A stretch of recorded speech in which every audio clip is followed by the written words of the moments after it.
Hello guys. So, samahan niyo akong buksan itong aking munting parcel. Sobrang trending na trending nga nito online guys. Kaya na-curious din ako kung totoo ba yung mga sinasabi nila sa reviews. Heto nga yung tinatawag nilang moldable false teeth. So, tara guys, testingin na natin. Para sa moldable false teeth guys, kailangan natin ng mainit na tubig. Dito ko na lang nga din sinalin sa takip ng tumbler yung mainit na tubig guys. Habang mainit pa nga yung tubig guys, ay isunod na natin yung ating moldable false teeth. Kayo na din ang bahala kung ilang butil ng moldable false teeth yung ilalagay nyo guys. Depende sa inyong gagamitin. Halu-haluin lang nga natin to guys hanggang sa maging translucent yung kulay niya. At after nga ng paghahalo-halo guys, ganyan na yung magiging itsura niya. Namuo nga siya guys at naging translucent yung kulay niya. Kumuha lang nga ako ng onti guys at minold ko sa ngipin ko. And then nagmumog ng malamig na tubig para tumigas yung moldable false teeth natin. So ayan nga guys yung resulta niya, ngiting tagumpay. O diba guys, nagkasundo na yung ngipin ko.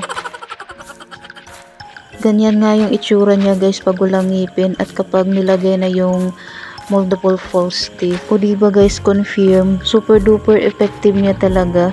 Sa may gusto, ilalagay ko lang sa comment section yung link.